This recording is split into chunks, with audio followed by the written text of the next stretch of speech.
Hey LEGO Empire, Michael here, and in front of me you will see every LEGO Star Wars minifigure from the year 1999.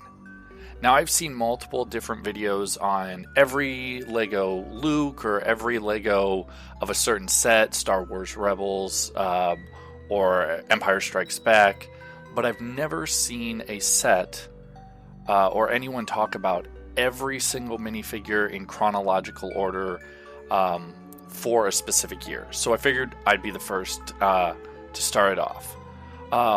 In front of me, I've got just a great collection. It kind of has come along pretty quickly in the last few days. I started multiple years ago, starting in 1999, and actually way back 21 years ago when I started getting some of these sets, I started my collection.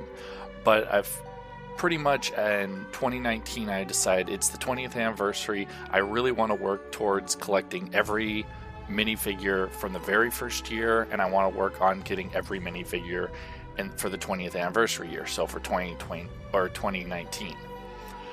So in front of me on the camera, I'll be throwing in some of the flyers that went with the very first wave. So the first wave in 1999 for LEGO Star Wars went with the original trilogy. You had the X-Wings, the TIE Fighter, Y-Wing Land Speeder, the Snow Speeder, speeder bikes, just kind of the classics, things that people would easily recognize from Star Wars. And with each of those comes a couple of minifigures. Now, I'm not going to talk about every single minifigure in each set because there are duplicates and I just keep repeating myself showing the same pictures. So I've made sure that highlighting one of each minifigure throughout the entire year and kind of what set I think it best represents or goes with. I've also then included just some extra screenshots of my minifigures and just kind of an overall view of my thoughts and some of the history with these. First off, in no particular order, the X-Wing fighter. The minifigures that went along with this were Luke Skywalker, the Rebel Technician, R2-D2, Biggs Darklighter, and those were the four that originally came with it. Now, each of these was a great start, but you got to remember these weren't the best, and again, LEGO was just starting out, but they've come a long way since the very first sets. Next, we have the TIE Fighter and Y-Wing. Of course, we have to have Darth Vader. I mean, if any set includes a TIE Fighter, especially his, you gotta have a Darth Vader.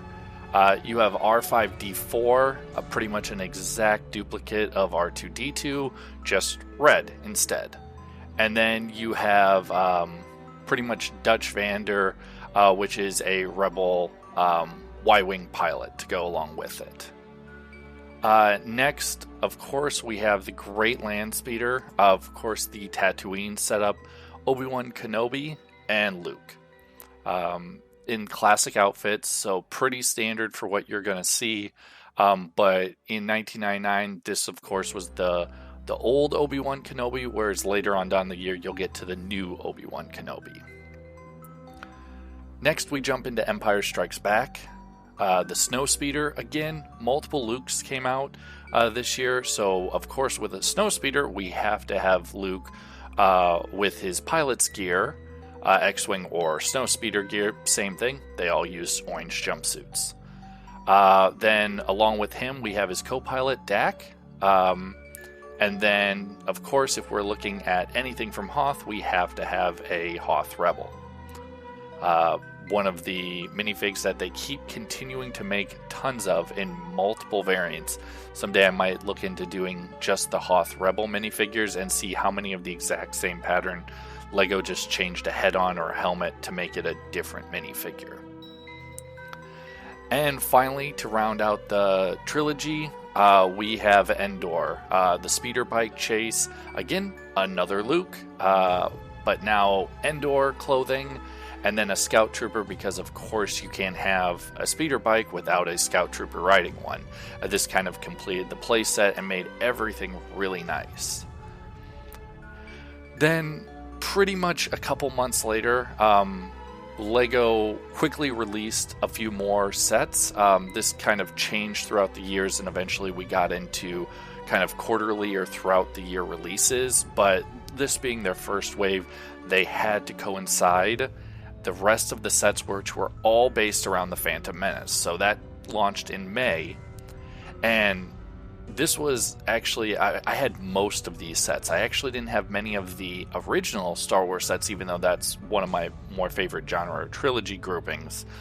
But this was the first time I was able to go see a Star Wars movie in theaters. And my dad thought it was a great idea since it was coming out. He wanted to take us to Toys R Us and kind of just show us all the toys, all the figures, all the Legos, everything. So I almost collected every single set in 1999 between around getting the Phantom Menace coming out, going against some of the smaller sets, and then later for Christmas getting a couple more sets. So I almost have this entire collection rounded out. But we'll start off with just the Gungan sub. Not a great one. In fact, not a great build in my opinion. Not a great color scheme, but we have to remember Lego is just starting off. We have Qui-Gon Jinn, Jar Jar Binks, and Jar Jar is repeated a lot in this set. In fact, he comes in 3 different sets, if I remember right. And not super great about that, but it was really easy to get Jar Jar Binks. And then the main figure I want to touch on in here is young Obi-Wan Kenobi with the Gungan sub. Next, classic for end of the Phantom Menace, we have the Naboo Starfighter. Again, we have R2-D2, another time he's been showing off in this year. We have the battle droid without a back plate.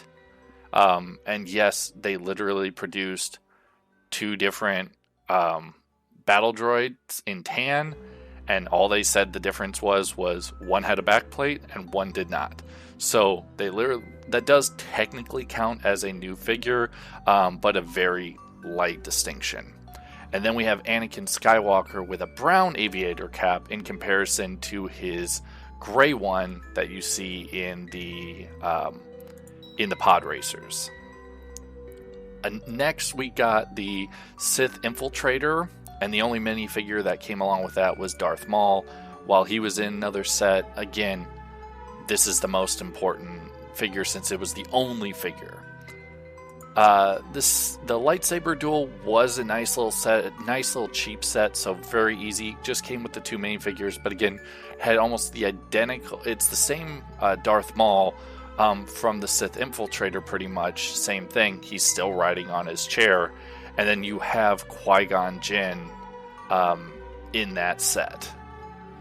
Next, loving Jar Jar Binks so much more, and having another Qui-Gon Jinn, we have Jar Jar Binks, and now we have the battle droid with the back plate. So originally without.